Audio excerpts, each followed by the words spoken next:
Vamos então retomar aqui a análise do capítulo 3 que nós estamos fazendo, certo? Que é o capítulo que trata do mundo. Apenas lembrando, né? Como é que o Heidegger caracteriza inicialmente, a primeira caracterização que ele faz do ser aí.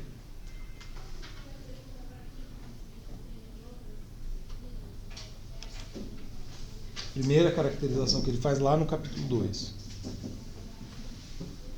No capítulo 1 ele apresenta, né, o ser aí como que ele tinha anunciado já na introdução, mas no capítulo 1 ele desenvolve, né, explica pra gente, do jeito dele, o que seria o ser aí. E aí ele faz uma primeira caracterização ontológica, né, ou seja, do ponto de vista do ser aí, em que ele vai caracterizar o ser aí como existência. É a primeira, tem razão, a primeiríssima caracterização, antes mesmo até dele apresentar a noção de ser aí, porque ele está trabalhando com as duas noções, as duas palavras alemãs para existência, existentes e Dasein, né? Então, nós somos o único ente que, nesse sentido, existe, e somos Dasein, ser aí. Uma vez que isso está definido como tema, né, da obra, ele vai fazer uma primeira caracterização do que seria a estrutura ontológica do ser aí. Qual é a expressão que ele usa para isso? Eu não lembro, mas é como se fosse pelo que ele passa. Não, tudo isso faz parte de como ele vai descrever fenomenologicamente esse fenômeno que somos nós e a nossa existência. Mas a expressão que ele usa no capítulo 2, ser aí barra ser no mundo.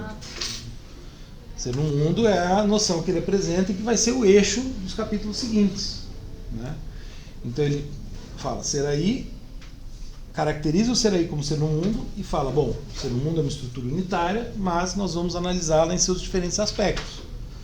E aí ele vai ter um capítulo sobre o mundo, um capítulo sobre o ser, entre aspas, sobre o quem do ser no mundo, sobre nós, né? E sobre o no. Então os três componentes da expressão. Mundo, né? Ser e no, ser no mundo. Então são três capítulos, né? A analítica do ser aí se realiza na primeira parte em função desses três momentos ou aspectos, né, do ser no mundo. O primeiro é o mundo, que é o que a gente está vendo no capítulo 3, que é maior, inclusive, né, da primeira parte.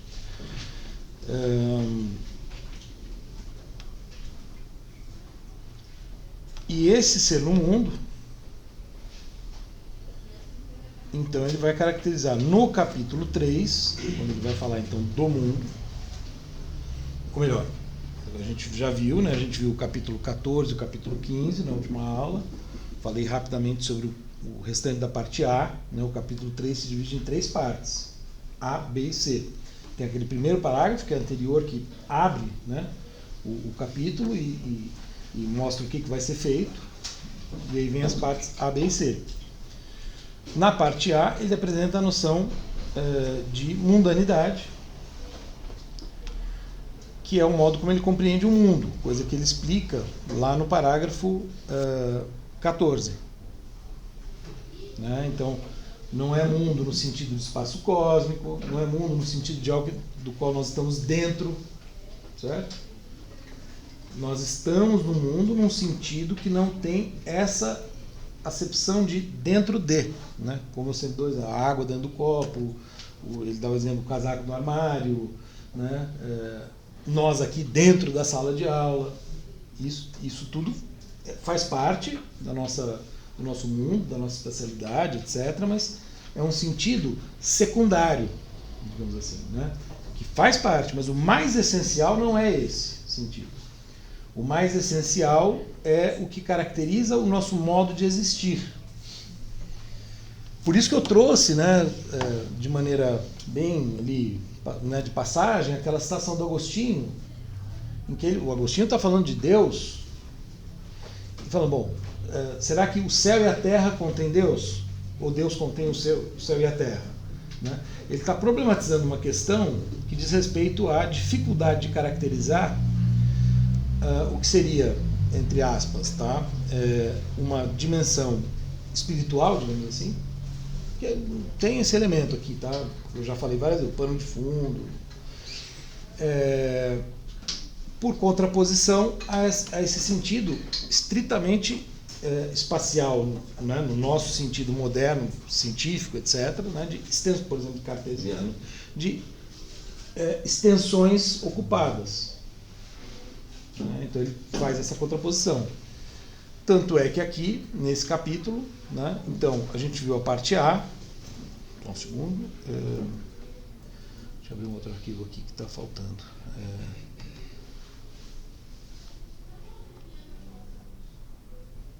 A parte A, em que ele fala da mundanidade, então ele caracteriza o modo como ele está propondo que a gente compreenda o mundo, embora ele comece se referindo a uma noção de mundo, que é uma noção que nós empregamos de fato, né? Quando a gente fala, por exemplo, sei lá, o nosso mundo aqui no Brasil do século XXI é diferente do mundo, né, do chinês hoje ou no século XV, né? Enfim, então a gente usa mundo com esse sentido que ele está usando. Ele não está inventando essa acepção. Ele está se referindo a um dos modos como a gente utiliza a palavra mundo. Ele propõe ali 4 sentidos que fazem, né, acho que bem razoável ali o que ele propõe. São sentidos em que a palavra mundo de fato é empregada na língua cotidiana. Nós empregamos assim, nós falamos, né? Veja, isso faz parte do meu mundo, não do seu. Isso, né? A gente usa essa expressão.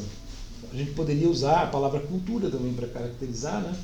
São mundos culturais diferentes. O Heidegger evita a palavra cultura porque ele não quer ser confundido com a antropologia. A gente já viu que ele se destaca, né? Ele tenta sempre evitar qualquer confusão com outro autor, com outra corrente teórica ou com outro âmbito do saber. Então ele quer marcar o caráter específico e único da abordagem que ele está propondo.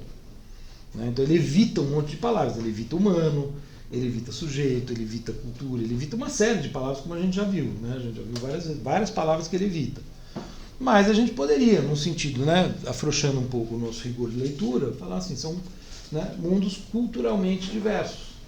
Né? Quer dizer, como a gente vai ver, e a gente já viu, né, em grande medida na última aula, o que a gente chama, né, de elementos culturais, históricos, etc., delimitam o que é o nosso mundo. Quer dizer, o nosso mundo é constituído por língua, né, valores, uma série de coisas. Ele também evita a palavra valor, para não ser confundido com as filosofias do valor. Né? Então, o Heidegger ele fica, né, pisando em ovos com relação aos termos que ele utiliza, mas o que ele está tentando caracterizar? Né? O mundo, como lá no parágrafo 18 da parte A, que ele vai falar da conjuntura, né? Vamos dizer, pensar em contexto de significados, né? Isso é o que determina o mundo para nós. Vamos pensar assim, a criança nasce e começa e vai recebendo inputs, né, digamos assim, do seu entorno, né, dos pais ou dos cuidadores, de quem está em volta, e ela vai, aos poucos, aprendendo a língua, muito antes de falar até, né? Ela vai começando a associar sons, coisas. Isso tudo vai, aos poucos, constituindo o mundo dela. Então o mundo ele é constituído dessa maneira, à medida que vão sendo incorporados os significados. E o nosso mundo é feito desses significados. É uma rede de significados, né? Que é o que ele fala lá no parágrafo 18. Então, parágrafo 18... Peraí. Nossa, esse troço está ruim, esse negócio aqui. Está vendo? Quando o negócio dá errado, a gente para falar dele.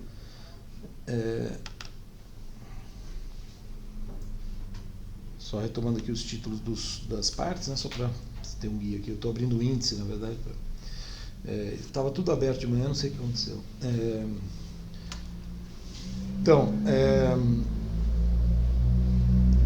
Então ele começa, né? Então o capítulo 3, que tem essas 3 partes, né? Então, né, primeiro ele apresenta esse sentido que ele está dando, né? O sentido em que ele está tomando a palavra mundo, e para isso ele coloca a ideia de mundanidade. O Heidegger está o tempo todo, como a gente já percebeu, dialogando, claro, né? A filosofia do Heidegger, outro dia mesmo eu estava falando até com a Isadora, né? Que também faz doutorado comigo, que nem o Alex. O Heidegger talvez seja o autor que é mais difícil de entender se a gente não conhece nada de história da filosofia. Porque ele está o tempo todo partindo da história da filosofia. Sempre uma contraposição, sempre um diálogo com a história da filosofia. Né? Então ele não pode ser compreendido sem essa remissão à história da filosofia. E aí ele está pensando o que a tradição ontológica, né, que a gente já viu, que ele está propondo destruir no sentido figurado, né, tratava como essência.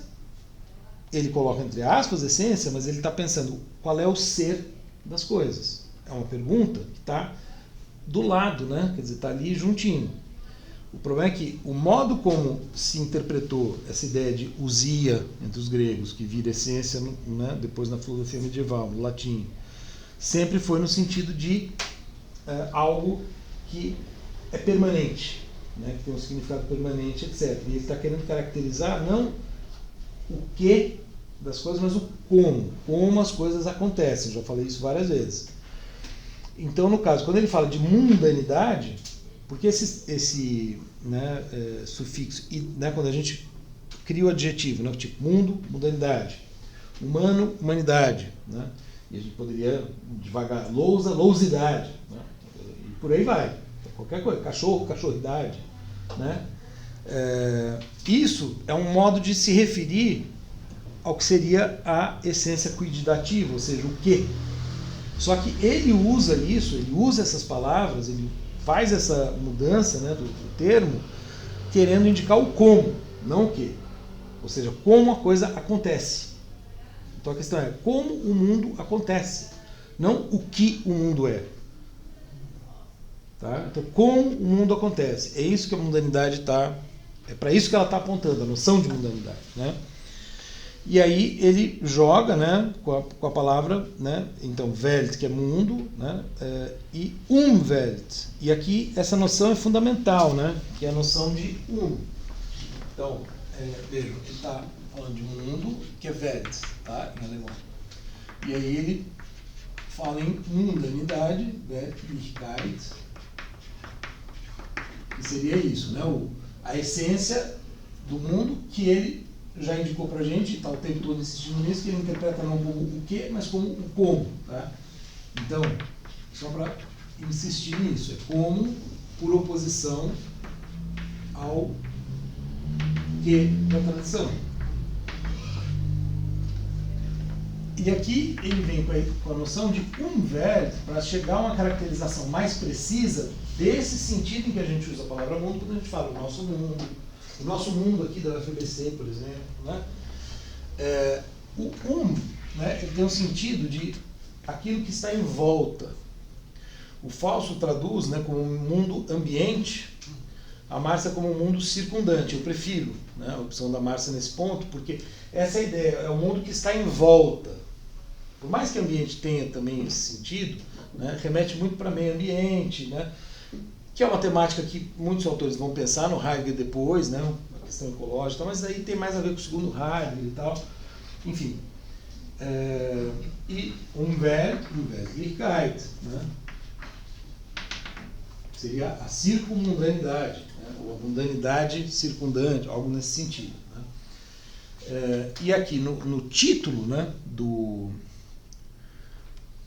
A, da parte A, né, minto, o título da parte C, né, na verdade, porque no A ele está justamente apresentando essas noções, né? Na parte C ele vai falar das Umhafte, né, quer dizer, que seria o caráter de do mundo. Então, esse elemento circular. Isso é fundamental. E para caracterizar o modo como isso acontece, vamos dizer assim, em torno da gente, ele traz a palavra Umsicht. Sicht é visão. A palavra normalmente tem o sentido de visão. Sehen é o verbo, ver.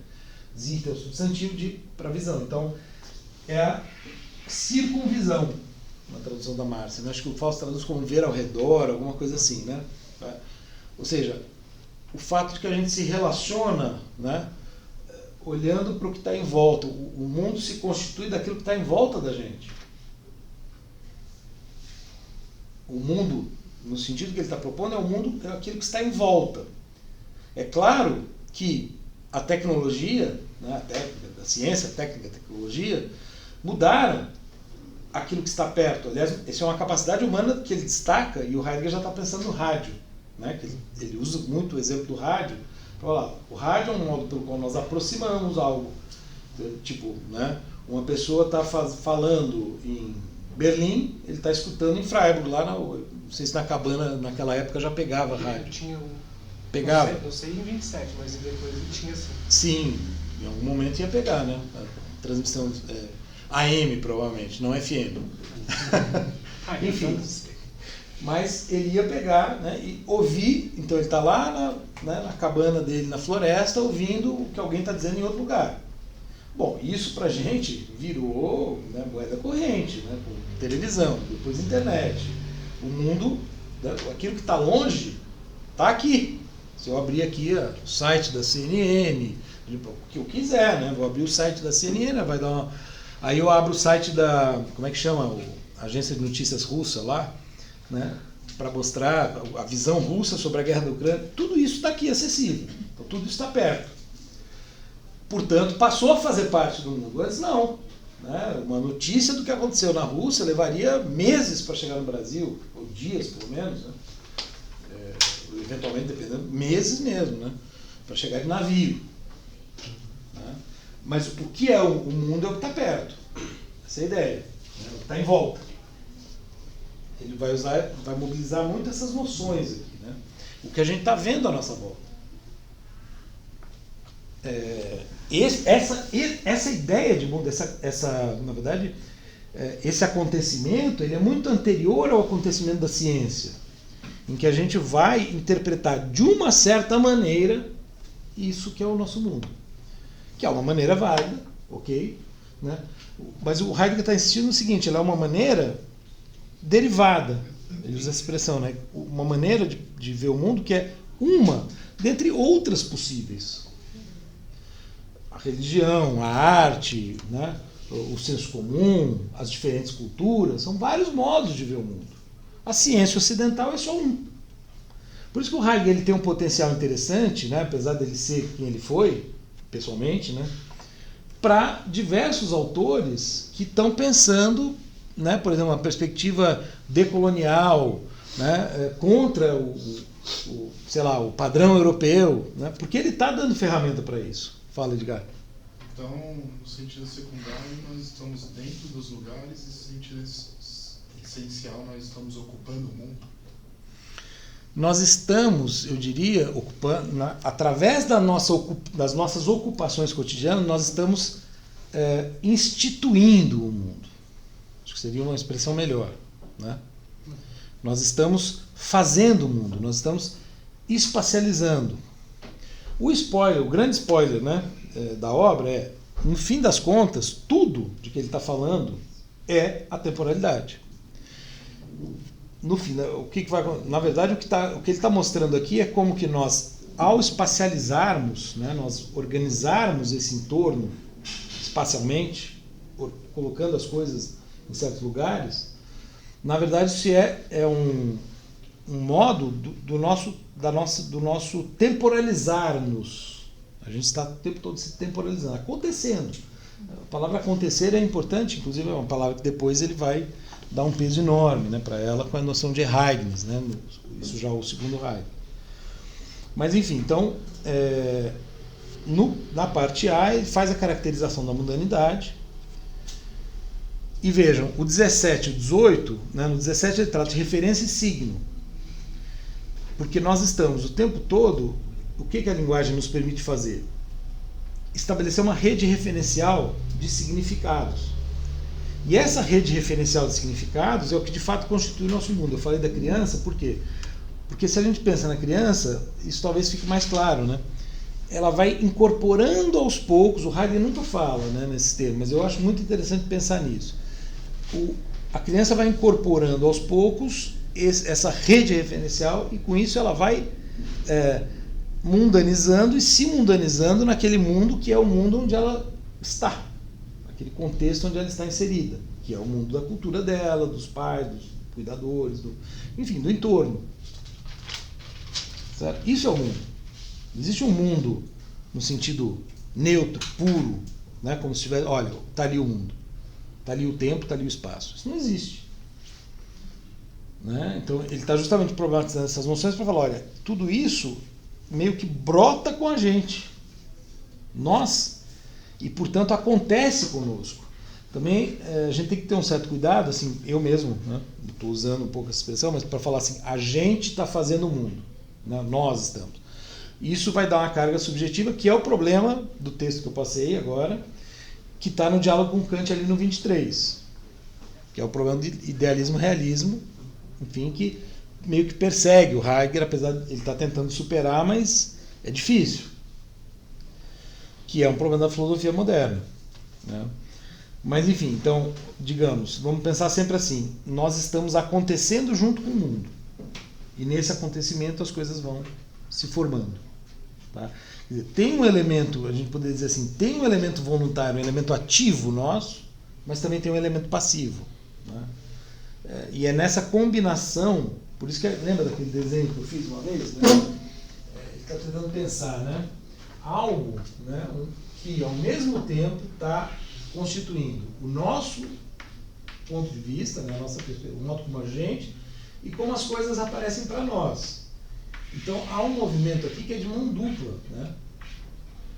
Então tem algo ativo, mas tem algo passivo. No modo como o mundo acontece para a gente. A gente está ao mesmo tempo projetando e recebendo, projetando, recebendo, projetando, recebendo. Né? Já o bebê, né? A criança, com certeza, né? Tá projetando e recebendo, e nisso vai se constituindo o mundo daquela. Porque a gente pode pensar o mundo em vários níveis, né? O mundo individual, o mundo de um certo grupo, né? O mundo de uma certa cultura, de um certo país, e assim por diante.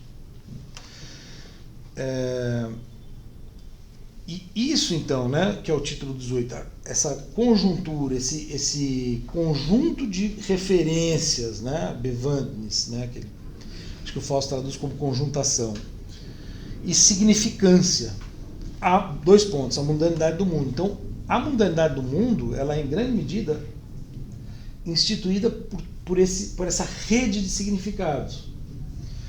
Por isso, acho que eu já comentei, né, muitos comentadores tentam aproximar, né, mostram semelhanças entre o que o Heidegger está dizendo, principalmente nesse capítulo, e o Wittgenstein das investigações filosóficas, né, o segundo Wittgenstein. Porque o Wittgenstein abandona o projeto que ele tinha no tratado, abandona, né, como o Heidegger abandona o CLT, mas no caso do Wittgenstein é mais radical a ruptura, né, de uma linguagem ideal, né, um conjunto ideal de proposições que seriam pelas quais a gente poderia falar do mundo, etc., como se houvesse significados ideais. Né? E ele, aí nas investigações, tenta mostrar o quê? Ele dá exemplos parecidos. Né? O Heidegger fala do martelo, ele fala do tijolo, né? Querendo chamar a atenção para como o significado ele se constitui no contexto de uso que a gente faz das coisas, na ocupação cotidiana. Né? Então a gente está se ocupando das coisas e os significados vão ali instituindo o nosso mundo. Né? O Wittgenstein usa a expressão jogo de linguagem, o Heidegger vai usar uma expressão aqui que é Spielraum, que seria o espaço de jogo. Né? Tem um elemento lúdico no modo como a gente organiza as coisas, no modo como a gente, por exemplo, sei lá, né? Você vê, por exemplo, né, eu dei de manhã esse exemplo, você está numa loja, você vê um vaso, você esse vaso vai ficar bem num móvel tal lá em casa. Né? Isso tem um caráter um pouco lúdico, né? Você está imaginando, o que a gente está fazendo? A gente está organizando o espaço, a gente está espacializando com isso. Não é? Ele vai dar o exemplo da casa em relação ao sol. Então a gente, né, tem uma relação com o sol que de fato, no cotidiano, na nossa vida, é a seguinte, o Sol está se mexendo lá em cima. A gente sabe cientificamente que a Terra está girando em torno do Sol. Mas do ponto de vista cotidiano, da nossa cotidianidade, a gente se relaciona com o Sol pensando no movimento do Sol. Por mais que a gente, quer dizer, o fato da ciência nos dizer que a Terra está girando em torno do Sol não muda quase nada na nossa relação cotidiana com o Sol. Na admiração que a gente tem pelo pôr do Sol, por exemplo. Que diferença faz saber se a Terra gira em torno do Sol ou o Sol gira em torno da Terra para achar bonito o pôr do Sol? Nenhuma. Né? E isso, o que ele está sugerindo é, esse tipo de relação com as coisas é anterior à relação científica. A relação científica é uma modulação dessa relação originária, que é possível, que é válida, que nos traz uma série de coisas, inclusive técnica, tecnologia, eventualmente uma relação de apropriação e destruição da natureza, tanto é que muita gente vai pegar. Isso o Heidegger desenvolve mais depois, né? Mas que é a coisa de pensar a nossa relação originária com a natureza e a relação que a gente tem hoje com a natureza, e a partir daí tentar fazer uma crítica, né, ecológica à situação que a gente vive, né? A indústria e tal. Até. Exato. E que atualmente só faz piorar, né? Enfim. Com o Trump de novo, né? Ainda mais, né, agora que ele voltou com tudo, né? A tendência é terrível. Bom, não que a aposta política do Heidegger tenha sido muito melhor, né? Mas tudo bem. Mas era, né? Mas já havia esse tipo de preocupação, né? Assim, com o modo como o ser humano estava ocupando o mundo e organizando as coisas, né? Então, um totalitarismo soviético de um lado, né? O American Way of Life de outro, né? Que é uma crítica que o Heidegger está fazendo aqui, que o Adorno e o Horkheimer, né, que são autores da teoria crítica, de uma filiação marxista, etc., estão fazendo um pouco depois, né, com a noção, por exemplo, de indústria cultural, né? E lá eles têm na Dialética do Esclarecimento, né, que é o livro deles de 44, tem uma imagem muito interessante, que eles falam, bom, né, olha as 3 opções que a gente tem: Stalin, Hitler e Mickey Mouse. Né? É um pouco isso, né? Então são 3 perspectivas horrorosas. É claro que é melhor ficar com Mickey Mouse, né? Em relação a Hitler e Stalin, mas ainda assim está longe de ser o ideal, né? Bom, então na parte B, tendo feito essa caracterização inicial da mundanidade, o Heidegger vai trazer o Descartes para o diálogo, mas o Descartes como grande contraponto, né? Porque, como a gente já viu, o Descartes tem aquela compreensão, né, do espaço como extensão das coisas, da res corpórea, né? A gente viu isso no começo, né, vale lembrar, né? No Descartes você tem 3 substâncias, né? Ele tem aquela coisa, né, o eu, penso, logo existo, né? Aí o mundo, que ele colocou entre parênteses, Deus, que vai fazer a relação, e ele tira daí 3 substâncias, né? A substância pensante, a substância corpórea ou extensa, né? A res extensa, né? Em latim, e a substância divina ou infinita, né? Então, são assim, 3 coisas, no sentido forte, essências diferentes. E o mundo ele compreende fundamentalmente na chave da extensão, né, de que as coisas então têm extensões. A cadeira ocupa um espaço, né? A nossa sala ocupa um espaço maior. E assim a gente vai, né? Então o campus ocupa um certo espaço maior. E a gente pode calcular tudo isso matematicamente. O campus está dentro da cidade de São Bernardo, que tem uma certa extensão, que por sua vez está dentro do estado de São Paulo, por sua vez está dentro da América Latina, da América do Sul, que por sua vez está dentro do planeta Terra, que por sua vez está dentro da galáxia do Sistema Solar, que por sua vez está dentro de uma certa galáxia, e assim por diante. Né? Então tudo em função da extensão. Como se fosse uma coisa chapada, né? E aí o nosso pensamento, junto com Deus, digamos assim, né, fazendo uma caricatura grosseira, vai como que dar vida a essa espacialidade que está ali inerte. Né? Então, esse é o contraponto, quer dizer, ele quer mostrar que é o contrário disso. A espacialidade que é própria do nosso ser no mundo, ela é fundamentalmente movimento. Ele não usa a palavra vida, né? Porque ele está evitando, mas é fundamentalmente existência, acontecimento, em alguma medida vida, né? Assim é a espacialidade no nosso mundo, para nós seres no mundo. Né? Claro, se você pensa o espaço como extensão, Isso ajuda a pensar o conhecimento científico moderno, a física matemática, que é o que o Descartes, todos os filósofos modernos estão tentando explicar, como a chave perfeita para ler o mundo, pelo menos o mundo sensível. E aí a gente vai pensar como é que é o mundo de Deus, o intelecto divino e tal. Então você tem duas ordens. Uma, né, que é estritamente regulada, né, por relações que a gente, através da matemática, compreende e elucida, e uma outra ordem, né, onde a gente vai depositar nossas esperanças, nossas... Né.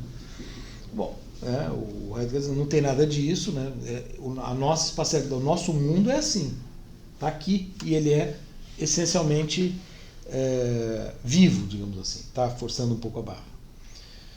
Então, Descartes é o contraponto. E aí, no capítulo, na parte C, quando ele vai, então, explicitar o modo como ele entende a espacialidade, a partir do modo como ele definiu o mundo, a mundanidade, na parte A, então aqui ele vai falar da espacialidade, que ele já tinha visto, a gente já viu, né? Ele fala, olha, esse modo de entender o serem não exclui a espacialidade. Nos dá uma certa maneira de compreender a espacialidade. E aqui ele vai mostrar para a gente como é que, então, nós devemos compreender a espacialidade. E aqui, aí é que está o interessante, que tem, né, a ver com o texto que eu passei, muito curtinho, enfim, uma breve reflexão, mas embora eu já tenha um texto que eu estou escrevendo sobre isso e tal, né, que eu até mencionei, né, falei no Congresso Kant ano passado e tudo, mas, enfim, ele traz o Kant para perto dele no diálogo. E isso, para mim, tem uma série de consequências. Quer dizer, é como se ele estivesse reconhecendo, olha, o Kant, ele, em relação ao Descartes, ele está muito mais próximo de compreender a espacialidade como se deve compreender, digamos assim, né, do ponto de vista dele, do que qualquer outro filósofo moderno. E o Descartes é ali o espantalho, né, o que está ali como o antagonista, né, o contraponto.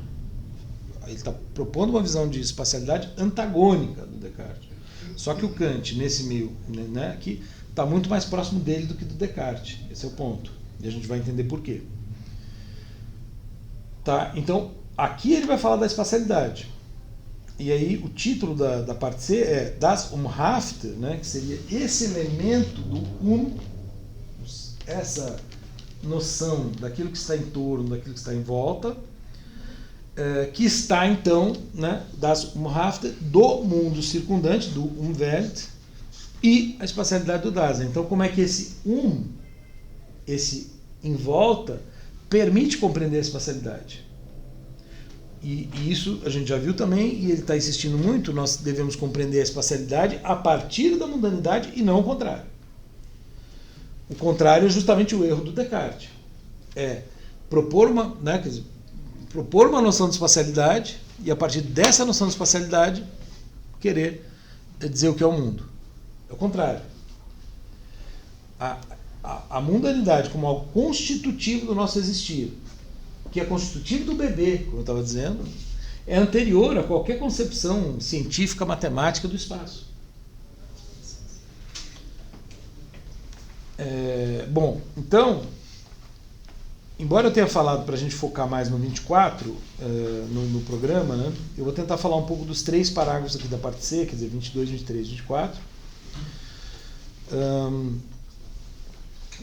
Tudo bem? Ele retoma tem um parágrafo de abertura aí, né, da parte C, antes dele abrir o parágrafo 22, né, em que ele se remete ao parágrafo 12, quando ele já falou do serem, né, a gente passou por isso, justamente o que eu estava falando há pouco, né, que o serem não tem o sentido de ser... Fala. Só uma dúvida com relação a esse ponto do Kant estar próximo do Heidegger, né, ser o mais próximo entre os filósofos modernos dele. Ele está mais próximo do que o Hegel também, do Heidegger? Então... Porque o senhor falou no sentido da espacialidade especificamente, né? Mas no geral, me parece que o Hegel tem uma certa proximidade maior com ele do que o Kant e os outros filósofos modernos. Mas não sei se, no geral, no sentido dessa coisa da união entre transcendente e imanente, uma filosofia mais geral, assim, e holística, né? Tá. Tem o primeiro ponto aí, que é o Hegel é moderno ou contemporâneo? Essa já é uma questão, assim, se a gente pensa nessa classificação tradicional. Mas tudo bem. A pergunta é ótima. Quando eu falei justamente desse parágrafo 23 no Congresso Kant, me perguntaram, alguém me perguntou sobre mas e o segundo Heidegger? Eu falei, olha, a minha impressão é a seguinte: o primeiro Heidegger, o Heidegger de Ser e Tempo, o Heidegger até 29, ele é muito mais kantiano do que hegeliano. Ele vai ser mais hegeliano e nietzschiano depois, o segundo Heidegger. Mas é uma coisa, não é tão simples, né? Porque, de fato, mesmo quando ele, no capítulo 5 da segunda parte, que é sobre a historicidade, e principalmente no 6 ele traz o Hegel para o texto. Então, lá no fim, o Hegel aparece o Nietzsche no 5º e o Hegel no 6º. Então, e isso tem muito a ver com a história, com a questão da historicidade. Mas aqui, nessa caracterização que ele está fazendo, ela é uma caracterização que a gente poderia dizer que está aí, isso é mais ou menos consensual, e ele mesmo usa a palavra transcendental, como a gente viu, né? Ele ainda está operando num registro que a gente poderia chamar de transcendental, que é próprio do Kant, que é próprio do Husserl, né? Que foi o mestre dele, e que, portanto, só que nesse momento ele traz o Kant para o primeiro plano, então é o Husserl e o Kant, um pouco independentemente do outro. Lembre-se, né? Então, tem aquele problema. Então você tem o sujeito de um lado, né, e o mundo do outro. Ele está tentando, né, unificar as duas coisas. O Kant, como, né, a tradição metafísica, mas olha aqui, eu tenho aqui a subjetividade, né, o Descartes chamava de substância pensante, então eu tenho as categorias, as faculdades, etc., né, o que ele vai chamar de subjetividade transcendental. E eu tenho aqui, né, os objetos, tal como eles aparecem para nós, os fenômenos, cujo fundamento, que seriam as coisas em si, são uma incógnita. Aí como é que o Kant, digamos assim, para explicar o mesmo problema que o Descartes está tentando resolver, veja, todos os filósofos modernos estão tentando explicar como é possível a física matemática. Porque na antiguidade, dos gregos, e isso se mantém na filosofia medieval, matemática é uma coisa puramente abstrata e física diz respeito ao mundo concreto. Então, a matemática, a princípio, ela não serve para estudar o mundo concreto e vice-versa. Só que na modernidade o que acontece? Os fenômenos do mundo concreto, os cientistas começam a perceber que tem uma regularidade que pode ser calculada. Então a matemática se aplica ao mundo. E aí o desafio é entender a matemática, quer dizer, as relações matemáticas e as próprias regularidades, as leis da física, elas não estão ali, elas próprias. Onde é que estão as leis da física? A gente vê os fenômenos e a gente percebe que eles funcionam segundo uma certa regularidade. E aí a questão é, como assim? Né? Onde está essa regularidade e como é que nós temos na nossa mente essa ciência antiga, que é a matemática, que a gente já domina há muito tempo, e de repente essa ciência antiga, que está só na nossa mente, começa a se aplicar ao mundo. Como é possível essa junção? Bom, muitos vão recorrer ao quê? A Deus. Quer dizer, basicamente é o intelecto divino, a ideia de que existe uma inteligência por trás das coisas, organizando a natureza, e que nós, de alguma forma, temos acesso a essa inteligência. Por isso que a gente consegue interpretar o mundo em termos matemáticos e descobrir as leis e explicar as coisas. Se tira aqui Deus, parece que é um acaso. A gente viu isso lá nas primeiras aulas. Quando o Hume faz a crítica desse esquema, o Kant fala, puto, o Hume tem razão. Não dá para afirmar esse tipo de coisa. Mas também não dá para aceitar o relativismo do Hume, de falar, isso aí é acaso, né? Hábito, crença, pode ser que amanhã mude tudo, as leis da gravidade, né? Então ele fala, não. Então ele tem que dar uma resposta para isso sem recorrer ao intelecto divino. Para fazer isso, né, então ele tem que falar, bom, como é que essas coisas que estão na nossa mente, matemática, os conceitos, etc., funcionam quando a gente aplica eles ao mundo, sem usar essa hipótese do intelecto divino. Bom, uma um dos passos para isso, talvez o mais fundamental, inicial e decisivo, é falar, nós só conhecemos as coisas como fenômenos, não como coisas em si, e o que demarca o dar-se fenomênico das coisas para nós?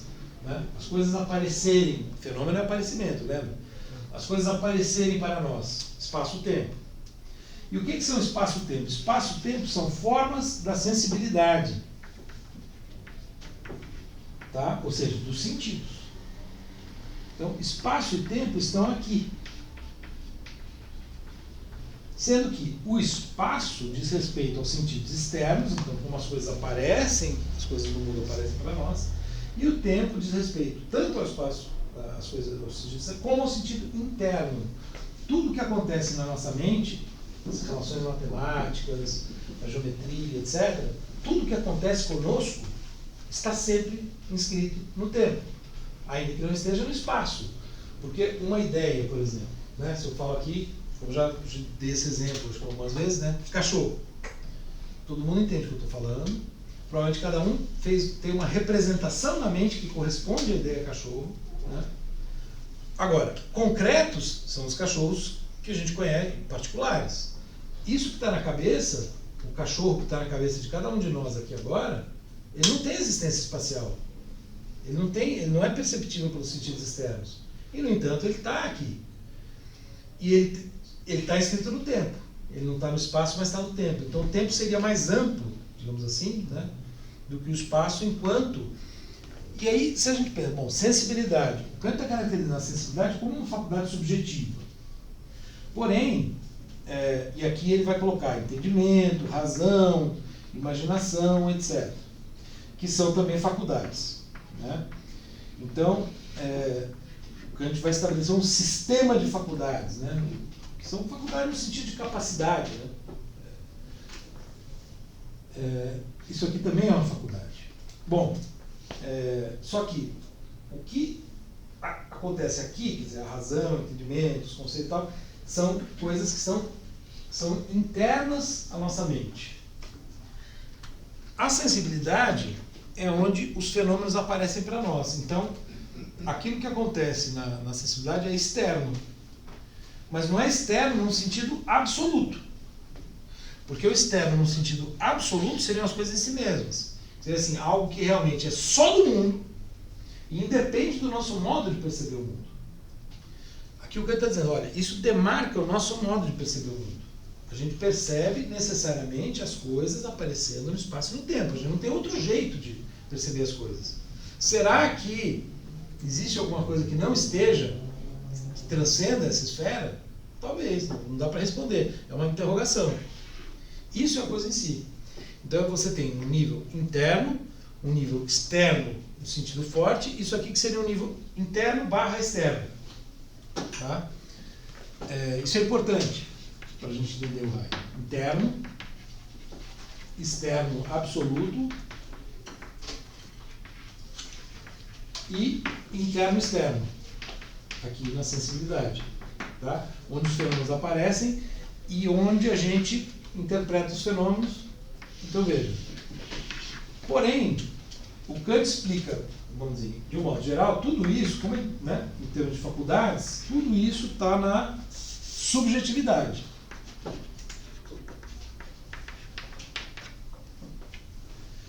O que o Heidegger vai fazer? Eu falei nesse texto que eu passei para vocês, depois eu vou pegar isso. Mas ele está tentando dizer, olha, na verdade, o que o Kant está caracterizando como estrutura da subjetividade, a priori, transcendental, etc., não é da subjetividade, estritamente falando. É da relação sujeito-mundo.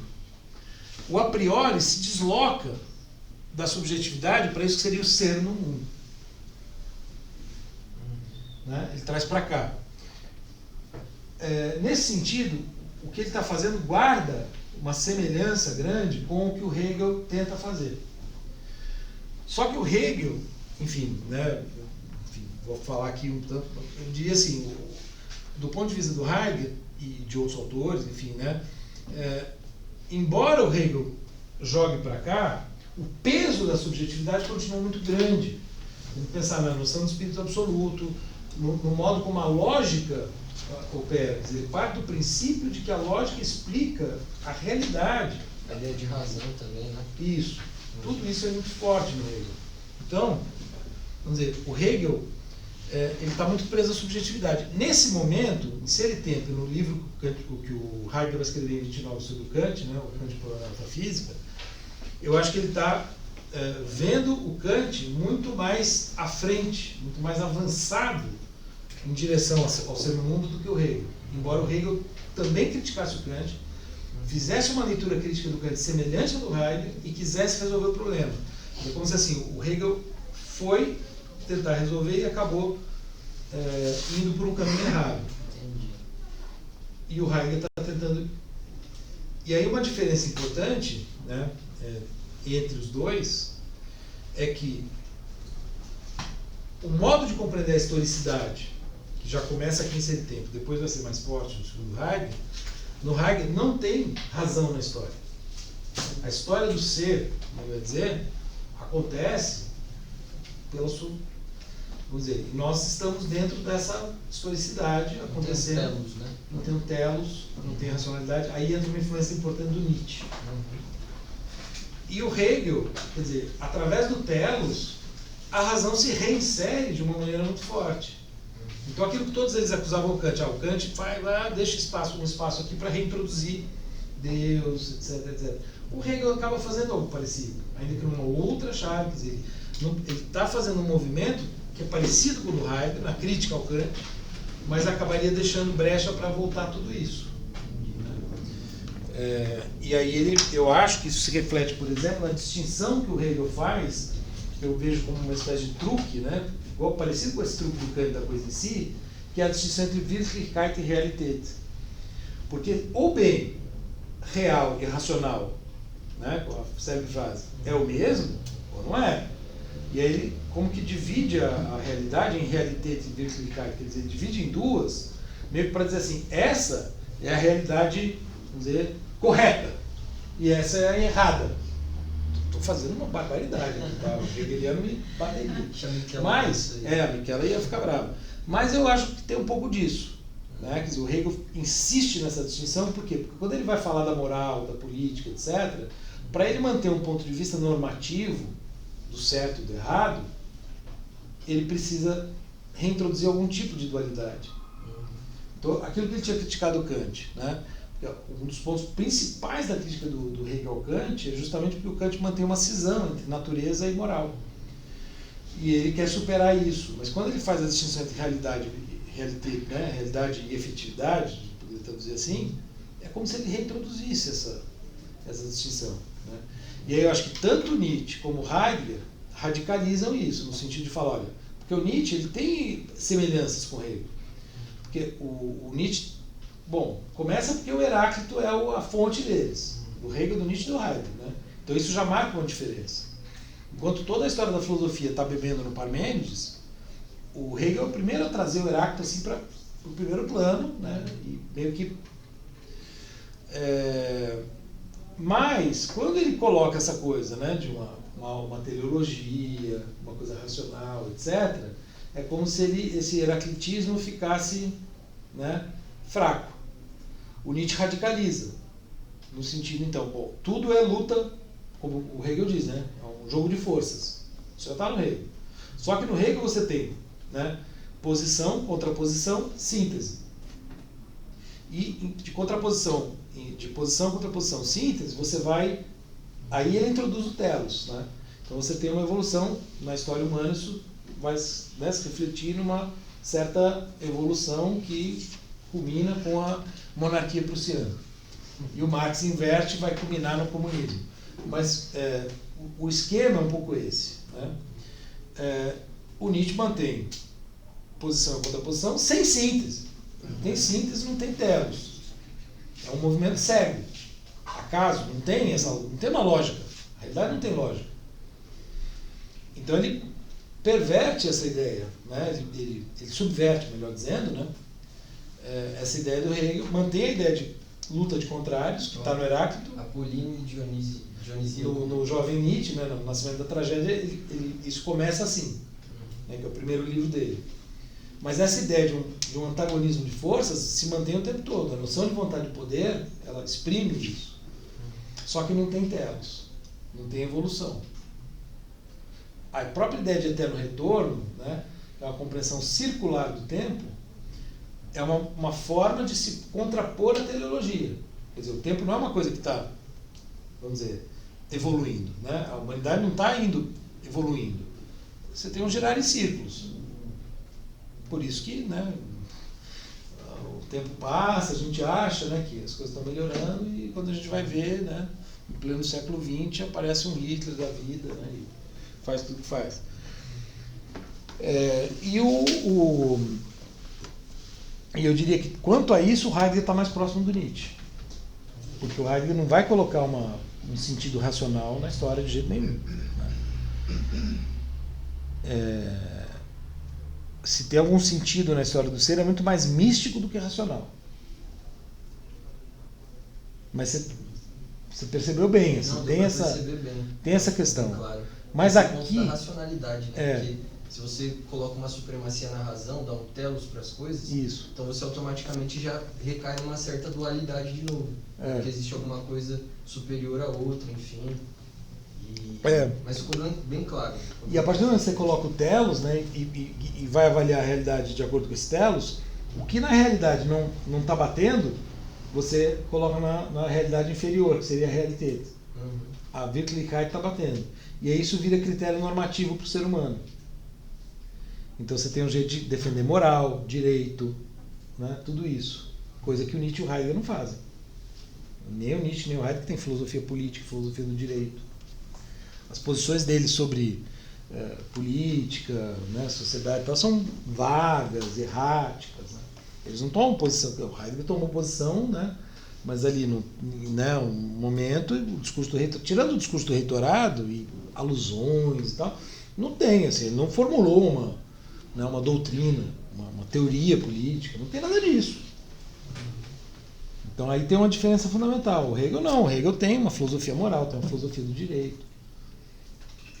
Mas, enfim, foi interessante a sua questão porque deu para fazer esse... E aqui eu acho que ele, por conta da estrutura, né, de pensar o a priori, ele está próximo do Kant, porque ele está tentando pensar o a priori, deslocando o a priori da subjetividade para o ser no mundo.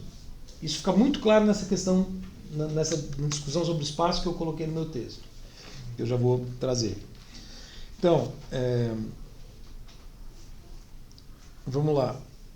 Bom, a gente viu como ele introduz, né, no parágrafo 15 a noção do utensílio, do instrumento, né, do ente utensiliar.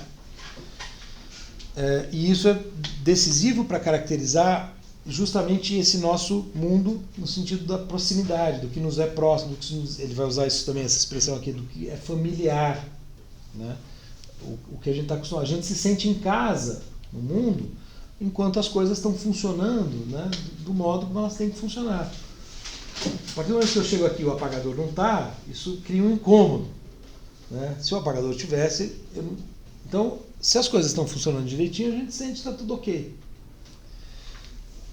Tem esse elemento, né, que caracteriza o nosso mundo. Né? Até de manhã alguém falou assim, o modo como a gente se relaciona com o espaço. Ele está dizendo isso se a gente pensar no espaço no sentido corriqueiro do termo, mas na verdade o espaço, nesse sentido, é o que a gente faz, a gente espacializa. Nós somos espacializantes, a gente está instituindo o espaço. Né? Por exemplo, a gente está aqui falando sobre o Heidegger e eu falo para vocês, olha, vejam a Lua lá fora. Né? A gente não está vendo a Lua. Suponhamos que a Lua estivesse ali. Quando eu faço isso, a gente vai, de certo modo, é como se a gente pegasse a Lua e trouxesse ela para perto da gente. É tipo um objeto em cena no teatro? Oi? Tipo um objeto em cena no teatro? Para você se contextualizar, Pode ser. Enquanto espectador assistindo uma cena, para tipo assim, todos os objetos em cena vão ter uma importância. Então, quando você fala desse exemplo da Lua e trazer para próximo, seria como se ele entrasse em cena? Sim, a gente poderia pensar o teatro a partir dessa noção de espacialidade. Né? Porque vamos dizer, é como se no teatro fosse um uso consciente disso que nós já fazemos no dia a dia. O exemplo que eu dei, eu vejo um vaso, vou colocar em cima da estante tal, né? E dentro de casa, então você muda o móvel de lugar, você faz, esse negócio não está legal aqui, eu vou botar aqui.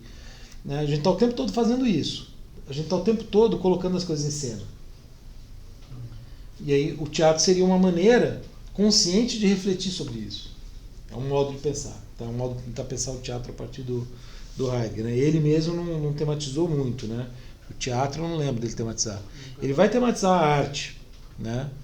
Mas o teatro... grego, né? Mas não sim, da atuação das peças. Né? Tem uma questão de foco, né? No espaço. Sim. O perto e o longe tem a ver com o foco que você dá para o objeto. Isso. O objeto se aproxima não quando o seu corpo se aproxima do objeto, mas quando o seu foco existencial se dirige para esse objeto. Esse vai ser o tom aqui do 22, sobretudo, né? Em que ele vai falar do Entfernung, né? E do Ausrichtung, que seria assim, fern é longe, né? Entfernung, acho que não sei quem traduz, né? Algo como desdistanciamento, desafastamento, quer dizer, a coisa está longe, você traz para perto. E a gente está o tempo todo direcionando as coisas e direcionando aí não de um telos do mundo, mas um telos nosso, né? Então a gente organiza o espaço em função do para quê das coisas, né? Então, para que essas cadeiras estão aqui? Para os alunos sentarem, eventualmente o professor também. Para que o computador e o projetor estão aqui? Para eventualmente, né, eu colocar uma coisa aqui que eu vou projetar para vocês ali. Para que a lousa está aqui? Para que o giz, né, está aqui junto com a lousa? Para que eu possa fazer essas maluquices que eu faço na lousa, né? O apagador deveria estar aqui, né? Não está. Se estivesse, seria para eu apagar o que eu acabei de fazer e fazer um novo desenho, né? Enfim, então as coisas elas estão dispostas no nosso mundo em função do uso que nós fazemos delas. O mundo humano se organiza, se espacializa dessa maneira. É isso que ele está tentando mostrar. Então, né, ao longo do parágrafo 22, ele vai chamar muita atenção para isso, né?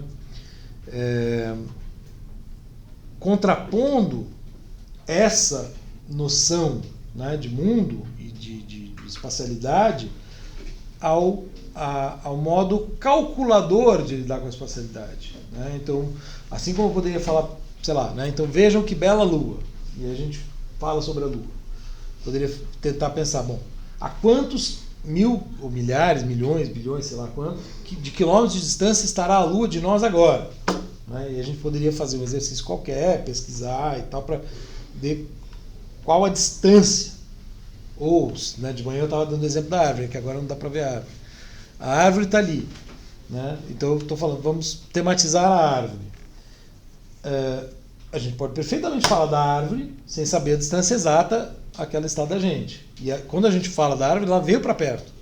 Mas a gente poderia descer, né, pegar uma trena, né, gigante, enfim, ou medir em passos, né, e ver, bom, qual a distância sei lá, da porta do bloco alfa até a árvore. Tá bom, pode fazer isso. Mas isso, percebe? É uma das várias possibilidades que a gente tem de lidar com a árvore. E a questão é que no mundo ocidental, científico e técnico, esse modo de lidar com a espacialidade se tornou dominante a tal ponto de a gente achar que a essência do espaço está na extensão. Como se a essência da nossa relação com a árvore estivesse na metragem entre nós e a árvore. Essa é a crítica ao Descartes. Se a gente concebe o espaço como extensão, a essência do espaço está nisso. Então o que importa é saber quantos metros tem entre a gente e a árvore. Ora, está dizendo não, né? A nossa relação com a árvore, que é uma relação espacial, que diz respeito ao nosso modo de viver espacialmente o mundo, é muito anterior a calcular a metragem. Até porque a metragem pode variar. A gente usa metro, os ingleses e americanos usam polegadas, né? Enfim, são medidas diferentes. O critério de medida é totalmente arbitrário. O medir é uma das várias relações possíveis com as coisas que estão, entre aspas, no espaço, né? Com o espaço com o mundo à nossa volta. Percebe? Só que a questão é que a gente está muito acostumado, né, a pensar assim, eu quero entender isso. A gente vai procurar onde? A gente vai procurar na ciência, né? Na ciência descritiva do mundo, que vai nos dizer a distância, por exemplo, né? O professor tem a ideia de árvore como objeto, tem a ideia, né? Tem o objeto árvore e tem a ideia de árvore, que parece que... O domínio conceitual, sem dúvida. Isso remete a... a... árvore que é aquela parte mais difícil, né? Porque não sabe de onde vem, como é que ela se forma, e você tem ali uma... Você sempre vem com Platão, né? Porque, vê, na verdade a questão é a seguinte, a árvore real é essa aqui, que está ali, para a qual eu estou apontando. E a gente tem uma relação com ela que independe. Agora, quando eu começo a focar na ideia, como faz Platão, né, no conceito, eu começo a, digamos assim, o Heidegger usa essa expressão, né, acho que a gente passou por isso, desmundanizar o mundo. Porque a árvore no mundo, ela é essa relação que a gente tem originária com ela. A partir do momento que eu transformo a árvore em conceito e passo a calcular, ela deixa de ter uma relação real, digamos, real entre ela, né, uma relação próxima comigo. E aí o que a gente vai fazer? A gente vai acabar, por exemplo, pensando, bom, né, nessa lógica da calculabilidade, pensar, nós precisamos de papel, nós precisamos de madeira, então vamos transformar as árvores em papel e madeira. Ah, a Amazônia, não sei, vamos lá, vamos destruir todas as árvores da Amazônia para fazer papel e madeira. Isso seria ver a árvore e as coisas naturais nesse sentido do para quê, de utilidade? Porque nem tudo da natureza necessariamente tem uma utilidade. Então, não, mas no nosso mundo tem um para quê, sempre. Porque é o mundo esse é o ponto que eu vou daqui a pouco falar do meu texto. Ele está falando do mundo do Dasein, do mundo nosso.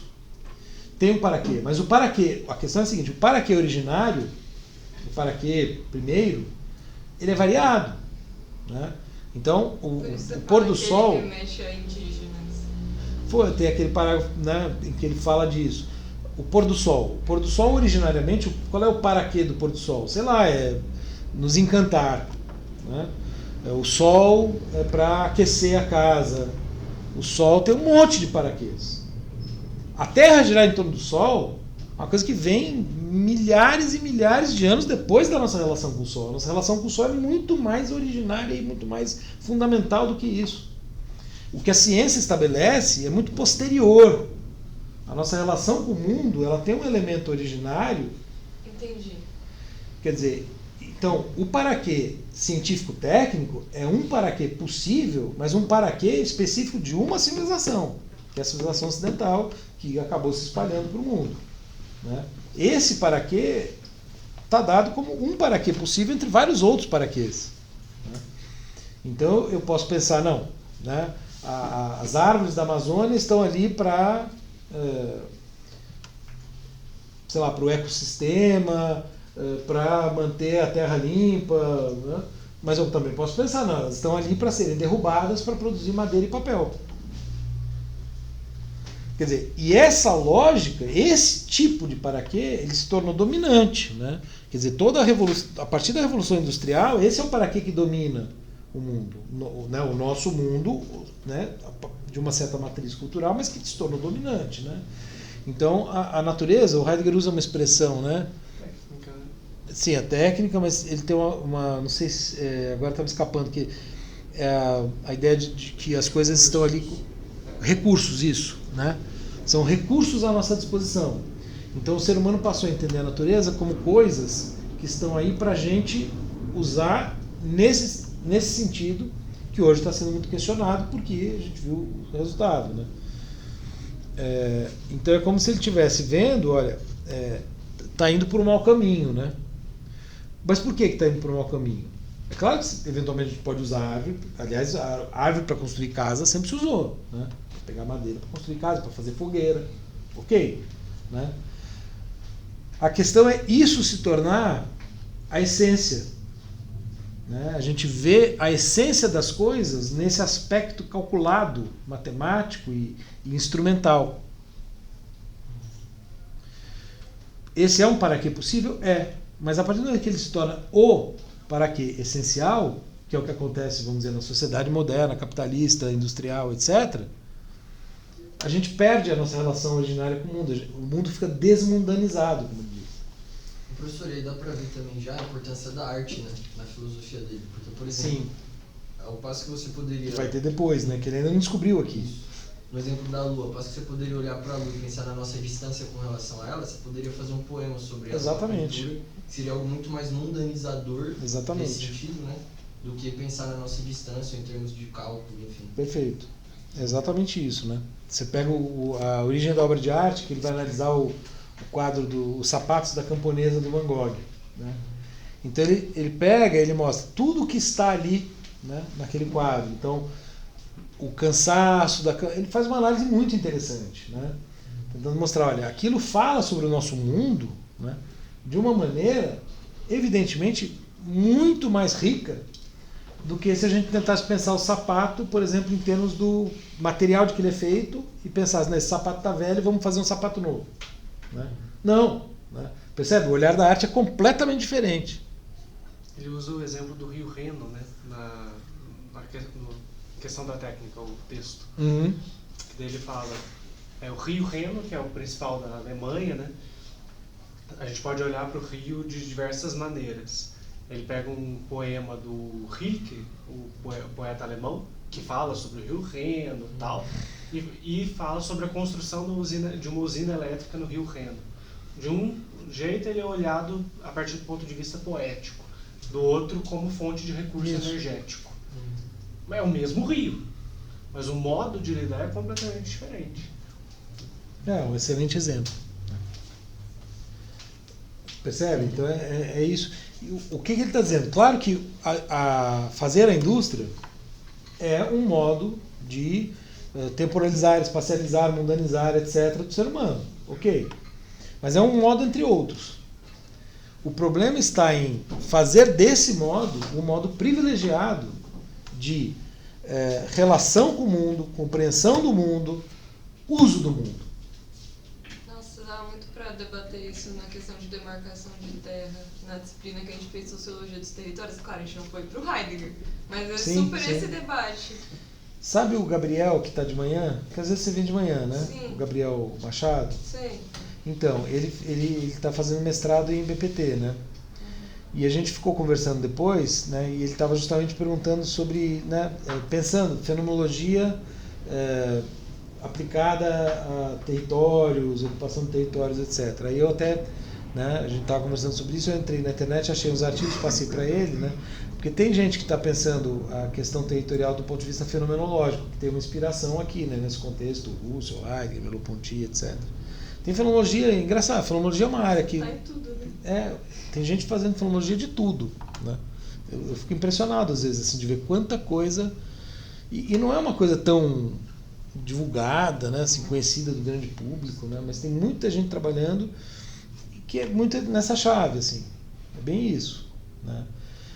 Pensando a nossa relação com o mundo, né, e como que um certo modo dessa relação se impõe como se fosse óbvio, como se fosse verdadeiro, como se fosse correto, como se fosse o... Né, enfim, que é o caso, usinas nucleares, né, e aí tem todas essas questões, né, agora tem essa que o Lula está querendo construir, né, que você deve estar acompanhando, né? Não sei, tem uma indústria nova aí que estão querendo fazer na Amazônia, né? Tipo, teve a Belo Monte. Petróleo lá da extração? De petróleo, é isso. Na foz do Rio Amazonas. Isso. Enfim, tem sempre essas disputas, né? Porque aí, bom, aí os nossos paraquês, né? Os nossos fins estão todos embaralhados, né? O que a gente quer? O que o ser humano quer, afinal de contas, atualmente? Tá difícil de definir, né? Do ponto de vista territorial, tem o David Harvey, né, que é um geógrafo americano muito importante e tal, e aqui no Brasil o Milton Santos. Os dois falam que o que marca esse mundo técnico-científico informacional, uma das coisas é a diminuição do espaço e do tempo. Mas como que o espaço diminui? Se você for ver do olhar científico, o espaço não diminui, o tamanho da Terra continua sendo o mesmo. Mas eu só consigo entender Milton Santos, então, a partir de uma perspectiva existencial de tempo. Uhum. É. E a questão de sentir também o espaço e o tempo, né? Por exemplo, na questão que você falou de redes sociais, enfim, tecnologia, avião, por exemplo.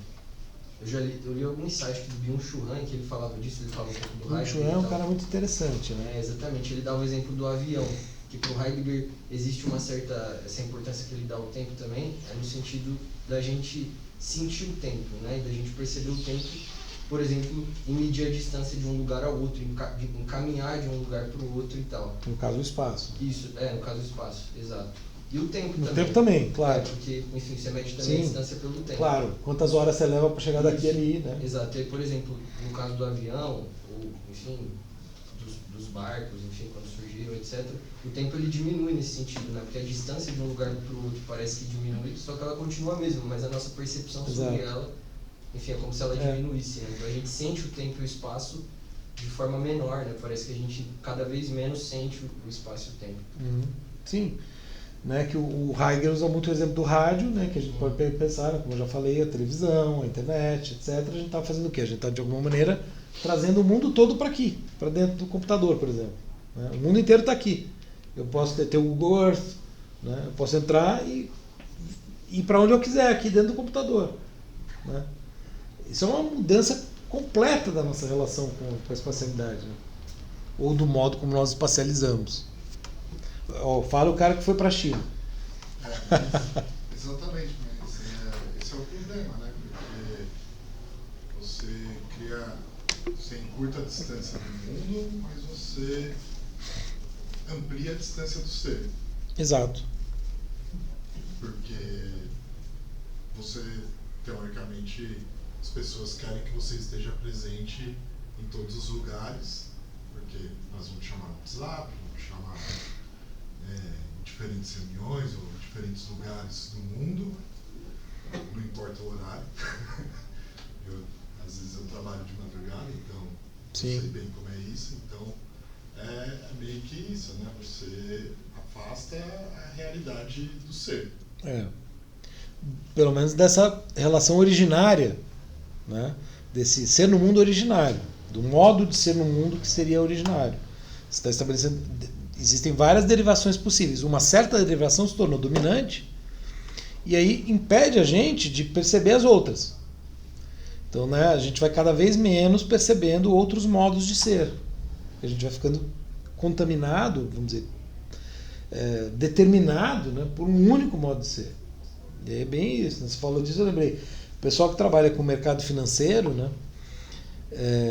por mais que tente se disciplinar, não consegue dormir, porque quanto mais ele estiver atento a todas as bolsas do mundo, mais ele vai ter chance de, teoricamente, ganhar dinheiro, né? Então ele é 24 horas. Né? Com criptomoedas, né? Que não Sim. tem mais acordar, então, o ciclo cotidiano, né? O ciclo do dia, do sol, da lua, da noite, né? Que é um pouco isso, né? Quando eu falei da lua, do sol, a princípio, né? Você tem um dia, uma noite, etc. Tudo isso foi para o espaço, né? Espaço não no sentido heideggeriano, nem no sentido científico. Mas enfim, então vejam, né? Assim, o que é importante de pegar sobretudo aqui do parágrafo 22, né? São esses termos que o Heidegger tenta usar para caracterizar o modo como a gente espacializa. Eu acho que é interessante a gente pensar nesses termos, né? O spoiler no final vai ser a temporalidade, tá? Então, isso é um ponto que o Heidegger inclusive vai mudar de posição depois, né? Que a espacialidade seria derivada aqui da temporalidade, né? A temporalidade é fundante da espacialidade. Depois, eu não sei exatamente, bom, esse é o seu tema de pesquisa, né? Você tem que saber melhor do que eu. Depois. Exato, né? Vamos dizer, os dois são co-originários, né?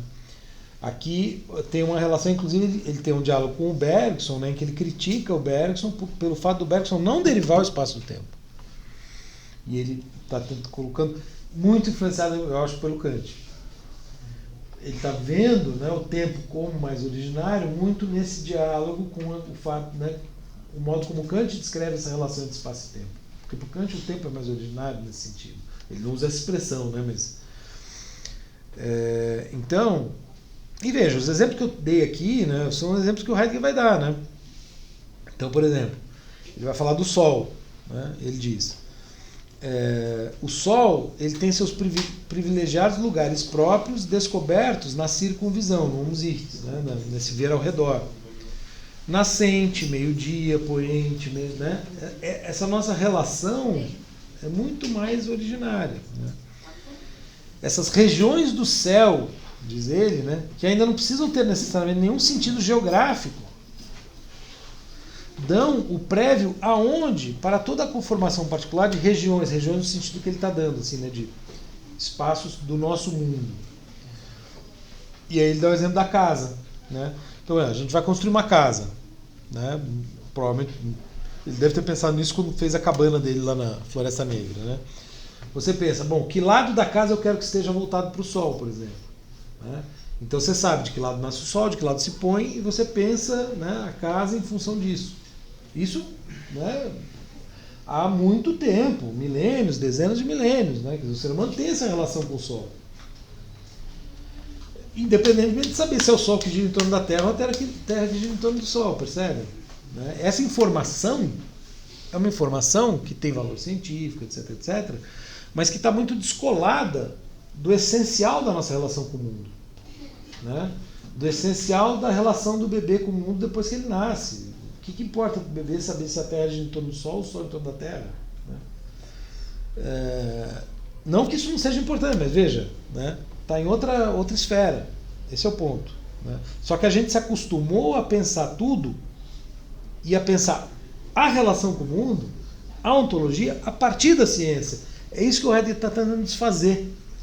Essa ideia, né, de compreender a essência das coisas a partir do conhecimento teórico científico.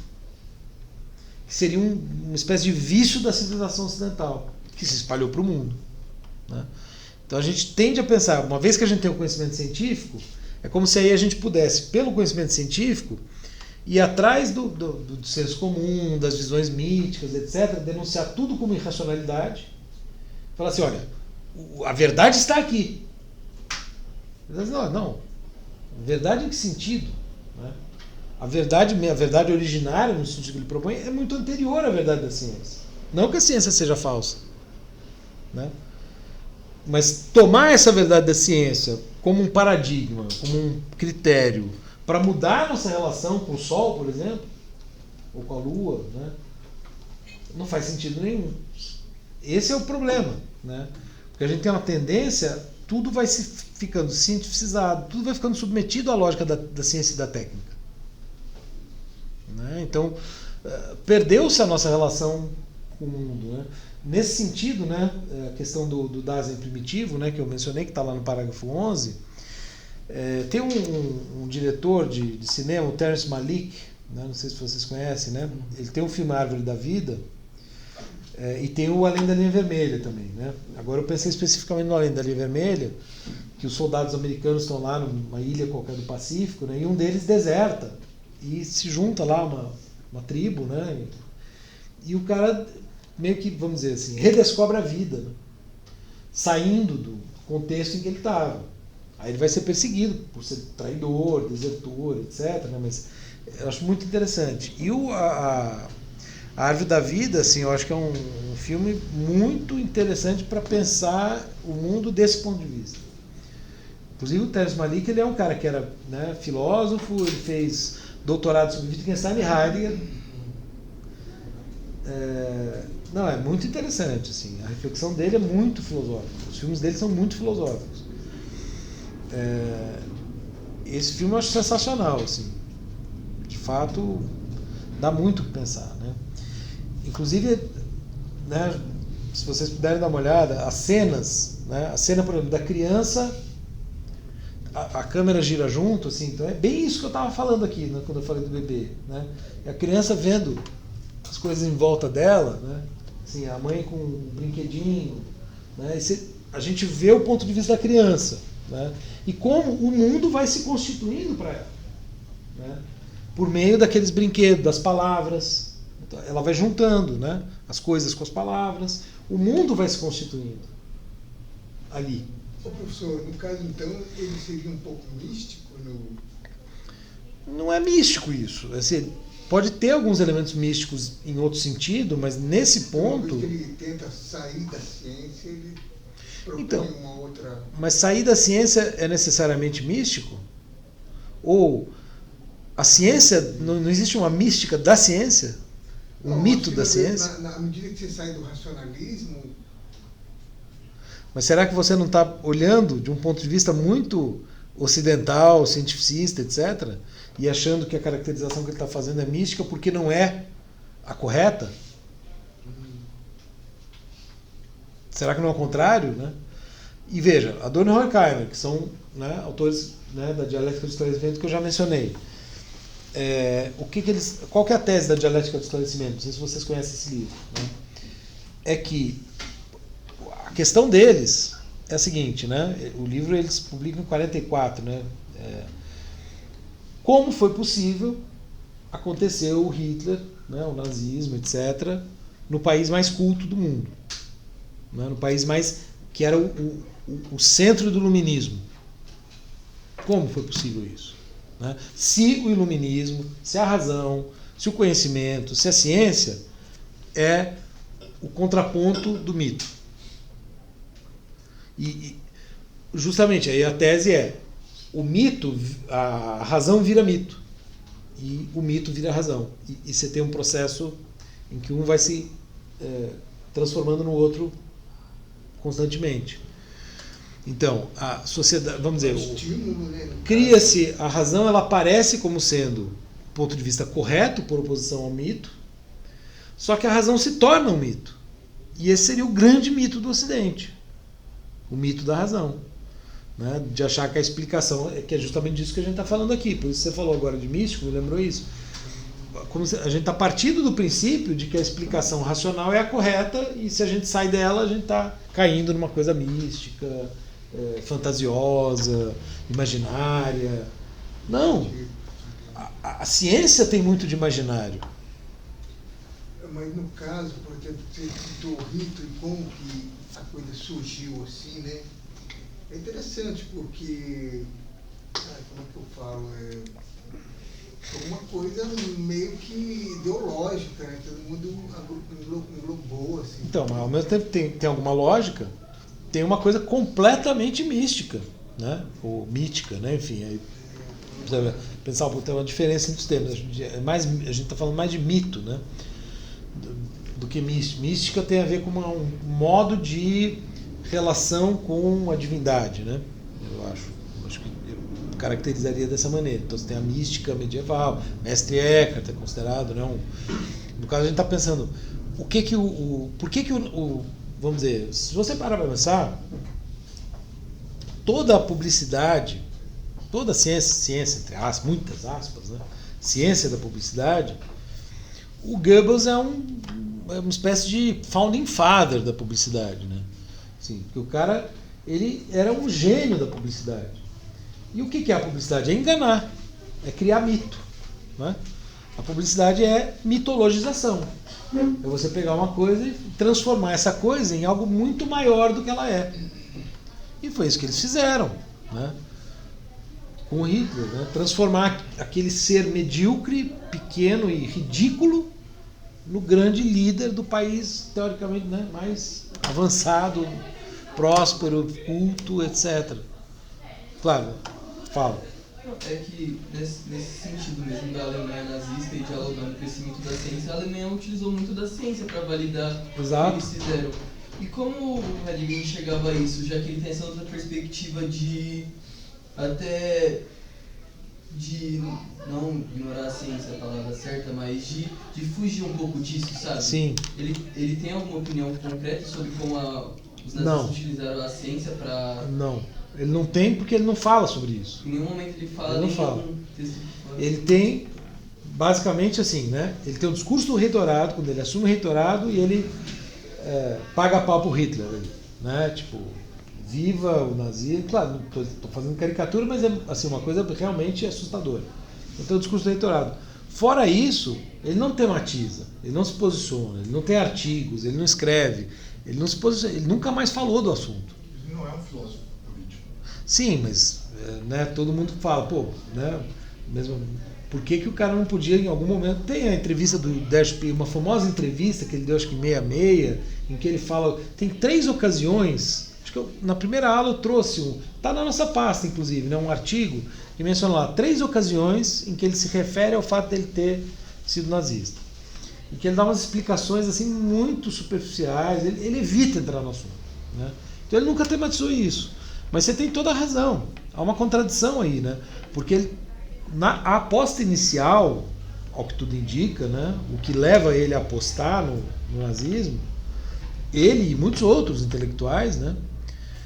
É justamente uma perspectiva de resgate, né? De tradições próprias da Alemanha, etc., para evitar que se caísse ou no totalitarismo soviético, no comunismo, ou na coisa, né, da democracia à moda americana. Então, né, tinha essa coisa assim de uma terceira via, né? Então tinha uma coisa por aí. Mas claro, e ele achava, né, então vamos dizer, você pega lá, qual que era o problema do Heidegger em relação à universidade? Aí ele assumiu como reitor, ele está pensando isso. Ele não se conformava da filosofia ter deixado de ser a principal ciência de todas, né? Assim, dela não ser a rainha da universidade, dela ser uma coisa secundária. Não há um certo conservadorismo. Sim, o Heidegger ele sempre foi conservador, né? Isso é claro. Agora, uma coisa é ser conservador, outra coisa é ser nazista, né? Eu acho que são coisas muito diferentes. Você pode ser conservador sem ser nazista. Tem vários filósofos, né, inclusive judeus, né, escritores. O Fernando Pessoa era conservador.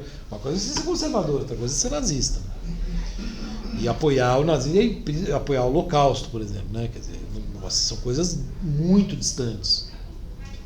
Ele praticamente usou de um conceito de raça superior, humanidade, o nazismo escolhido, exatamente, uma ideologia, né? Sim, sim. E criou, focado numa ideia inglesa, né? Porque você partiu do Galton, o irmão do Charlie. Não, isso era uma coisa que estava inclusive tinha muito simpatizante do nazismo nos Estados Unidos, por exemplo, né? Que defendiam esse tipo de teoria. Isso é sabido. Não só nos Estados Unidos, no Brasil. Getúlio Vargas era... né, até 42 ele estava ali amiguinho do Hitler e do Mussolini, né? Ele só virou a casaca quando ele viu que eles iam perder a guerra. Ué, não é? Eles não se assustaram quando os brasileiros foram lá para a Itália? Os brasileiros, foi meia dúzia de brasileiros lá no final de 43, né? A participação do Brasil na guerra foi isso depois. Não, mas o Brasil conseguiu tomar a Itália. Os Estados Unidos estavam com medo de avançar para a Itália porque os alemães estavam tomando todo o flanco norte da Itália. E mandaram os brasileiros na frente. Depois você me passa essa bibliografia aí que eu não conheço. Não, e mandaram os brasileiros na frente, professor. E chegando lá na frente... então mandaram para ser bucha de canhão, né? Mas os caras foram lá e tomaram todo, e os alemães começaram a correr. Quando o Brasil ia avançar para a Alemanha, O Brasil ia avançar para a Alemanha? Não. Eu preciso saber Alemanha, o que você leu, cara. O Brasil ia avançar em direção à Alemanha, os americanos tomaram os carros dos brasileiros e começaram a perseguir os alemães com os carros brasileiros. Mas eu tô falando sério, você leu isso em algum lugar, né?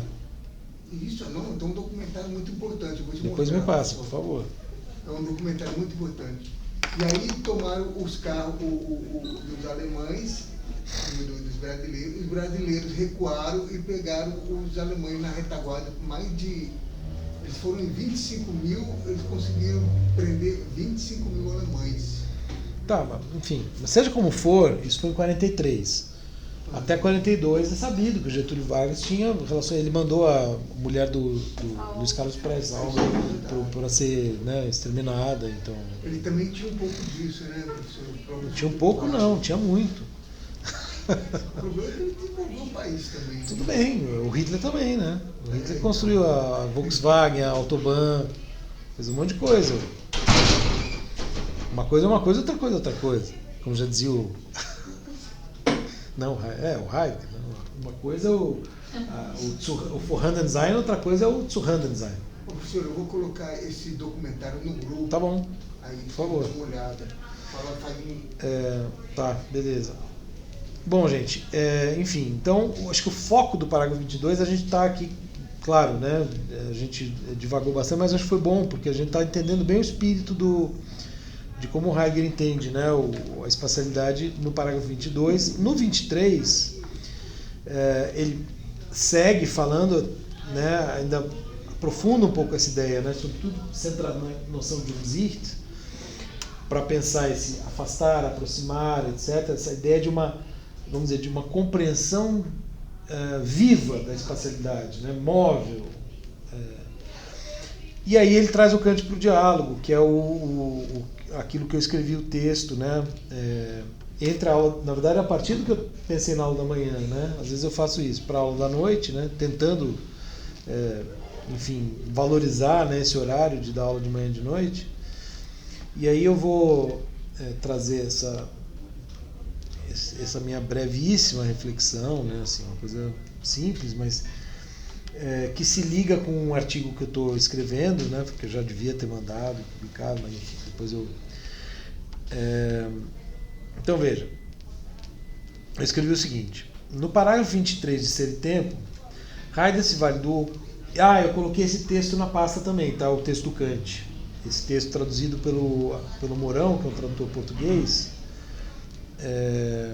Enfim, deixa eu só ver como que ele traduziu aqui o título, porque é Was heißt sich in Denken orientieren. Então, was heißt, né, o que significa, né? Só que muitos traduzem... não, ele traduziu assim, perfeito. Né? Alguns traduzem por como orientar-se no pensamento. O certo é o que significa orientar-se no pensamento. No parágrafo 23 de Ser e Tempo, aqui então agora lendo meu textinho, Heidegger se vai do opúsculo, né, o pequeno é um textinho pequeno, né, do Kant, o que significa orientar-se no pensamento de Kant para contrapor a sua noção de espacialidade àquela que é exposta nesse texto de 1786. Propondo imaginarmos uma pessoa se orientando num quarto escuro para elucidar o caráter subjetivo do espaço, isso, se vocês olharem, está ali nas primeiras páginas do texto. Tá? Porque o Kant, na verdade, ele usa essa ideia da orientação no espaço, no quarto escuro, etc., para pensar como que a gente deve se orientar no pensamento em geral. Enfim, então ele propõe essa imagem, né, de uma pessoa se orientando num quarto completamente escuro para elucidar o caráter subjetivo do espaço, né, o espaço como forma subjetiva da sensibilidade. Tá? Então ele recorre para isso ao que seria um sentimento, ele usa a palavra sentimento, ainda justifica, né, um sentimento subjetivo, naturalmente, de direita e esquerda, para demonstrar tal concepção do espaço. Né? Então ele usa a nossa noção, as nossas noções de direita e esquerda, para dizer assim, olha, se a gente está num quarto escuro e a gente sabe onde ficam os objetos, a gente toca e a gente sabe, né, esse objeto aqui está à direita, então aquele outro vai estar à esquerda. A ideia é que a gente vai se orientando e que isso seria subjetivo. Segundo Heidegger, porém, o exemplo, isso que eu acho interessante, o exemplo proposto por Kant acaba traindo suas próprias intenções. Na medida em que a pessoa, no próprio exemplo do Kant, precisa dos objetos no mundo, não só da espacialidade formal, portanto, para efetivamente orientar-se no quarto escuro. Basta notar o impacto que a eventual mudança de posição dos objetos no quarto teria sobre a capacidade do indivíduo de orientar-se no escuro, que o Kant fala, se a pessoa mudar de posição, né, então, sigo aqui, ele teria de primeiro dar-se conta da mudança dos objetos, para então reajustar, digamos assim, o sentimento subjetivo. Ou seja, ele vai reajustar em função de como os objetos estão expostos. Das duas, uma. Ou bem, o idealismo de Kant seria muito mais radical do que ele gostaria, já que os próprios objetos, então, nesse sentido, seriam tão subjetivos quanto o espaço, e aí não teria aquele nível intermediário, né, do interior-exterior. Isso que eu estou querendo dizer. Os objetos estariam dentro de nós, né, e não fora. Quer dizer, não teria essa distinção entre o interno e o intermediário ali. Ou bem, ele já estaria falando de um a priori subjetivo, entre aspas, que supõe a cooriginalidade de sujeito e mundo. Isto é, o a priori do nosso ser no mundo, que é o que o Heidegger está defendendo. Então o Heidegger usa o exemplo do Kant contra o Kant para mostrar que, no fundo, o Kant já estava apontando para isso que ele está dizendo. É muito interessante. Mas, se admitimos, como Heidegger sugere, que esta última, né, então o a priori do ser no mundo, é a melhor forma de interpretar o exemplo kantiano, isso me parece ter um efeito direto não apenas na compreensão que temos do idealismo kantiano, mas também no modo de interpretar o estatuto epistemológico, por assim dizer, do projeto fenomenológico de ser e tempo. Ainda que Heidegger coloque a subjetividade entre aspas nesse diálogo com Kant, resta claro o caráter subjetivo, que se ponham as aspas, das estruturas ontológicas que são apresentadas na obra como constitutivas do nosso ser no mundo, e aqui eu coloco, né, brincando, servindo o itálico em nosso como contrapartida das aspas em subjetividade, porque ele coloca subjetividade, mas ele está falando o tempo todo do nosso ser no mundo. O mundo é dado juntamente conosco, mas o mundo de que se trata aí, o mundo em que o ser aí é o mundo do ser aí. O mundo do ser aí, não, o mundo em que o ser aí é o mundo do ser aí. Essa é a perspectiva adotada por Heidegger na analítica do Dasein, nisso tudo que a gente está lendo aqui. Se ele não avançou ao ser enquanto tal na terceira parte planejada que não escreveu, que é uma coisa que o Alex vai explicar por que na tese dele, isso talvez se explique por ele não conseguir, nos marcos dessa compreensão subjetiva, entre aspas, de espaço e tempo, e aí eu coloquei entre aspas, né, entre parênteses, e tempo, interrogação, conhecer a coisa em si. Aqui eu estou fazendo uma provocação kantiana ao Heidegger, né? Porque ele, no fundo, não conseguiu o quê? Conhecer a coisa em si. Isto é, o mundo que independesse em seu ser de nosso existir humano. Que é aquele problema que vocês já colocaram, né, que sempre aparece. Bom, mas se tudo é em função do ser aí, o que era o mundo antes da gente existir? Né? Então, nesse sentido, não dá para falar do ser enquanto tal, porque você cairia no problema do Por isso, Kant, exato. Né? Fazer essa dualidade entre fenômeno e coisa em si. É isso que eu estou sugerindo, né? Que o Heidegger esbarrou nisso. Por isso que ele não escreveu a terceira parte. Tudo bem, posso estar sendo um pouco, né, ousado e leviano, mas é por aí mesmo que eu estou dizendo. Então, veja, não teria sido conhecer a coisa em si, isto é, o mundo que independesse do nosso existir humano. E aí eu coloquei humano entre aspas, né, eu falo, a troca de palavras, assim como as abundantes aspas, né, que o Heidegger coloca, não teriam sido suficientes para contornar a subjetividade da perspectiva pela qual interpretamos o que quer que seja. Será que dá para sair? Nós somos seres humanos, dá para sair da perspectiva humana? Esse é o ponto. Isso não implica, em todo caso, recusar valor filosófico ao passo dado por Heidegger na transição do sujeito transcendental ao ser no mundo. Talvez ele tenha conseguido efetuar de um modo mais definitivo, ou mais eficaz, talvez, né, a refutação do idealismo que Kant anunciou, Kant introduziu na segunda edição da Crítica da Razão Pura, uma sessão intitulada Refutação do Idealismo. Então o Heidegger teria conseguido talvez efetuar essa refutação que Kant anunciou, mas da qual teria ficado, como só ia acontecer entre os filósofos, que aconteceu com Heidegger no Ser e Tempo, ele teria ficado a meio caminho, né? Parou no meio do caminho. Enfim, eu fiz uma brincadeira com o fato do Heidegger parar o Ser e Tempo, né? Eu gosto de fazer essas provocações. Mas enfim, então é um pouco isso, né? Acho que a questão é pegar um pouco a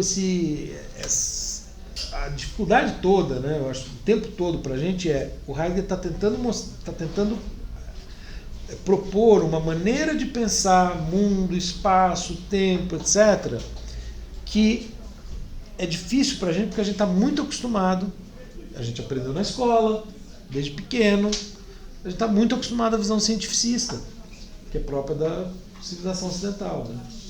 Então, por isso que o Heidegger, apesar de ele ter sido o filho da puta que ele foi, né, a filosofia dele abre perspectivas muito interessantes em outros campos, para pensar outras culturas, outros mundos, né?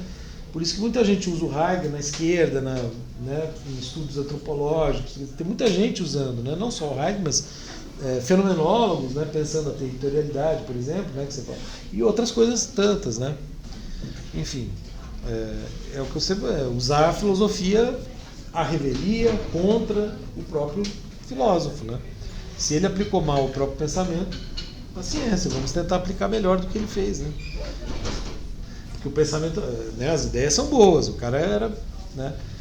de fato, né, tem uma criatividade filosófica e um conhecimento da história da filosofia que é inigualável, né? E são 100 volumes, né, de obras. Ou de caminhos, né, como ele fala. Bom, então a gente retoma na terça, né?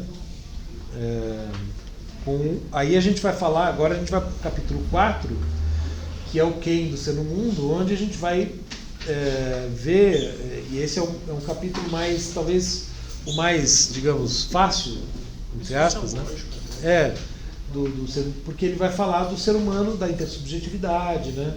Das relações entre os seres humanos, então acho que a coisa fica um pouco menos impalpável, digamos assim, né? Bom fim de semana para vocês. Ô, professor, vou mandar no grupo falando assim, essa reportagem. Tá. É bem interessante. Essa eu quero ver, quer dizer, a tese é de que os brasileiros teriam invadido Berlim se os americanos não tivessem Se impedido. tivesse tomado os carros, teria tomado tudo. Os caras foram muito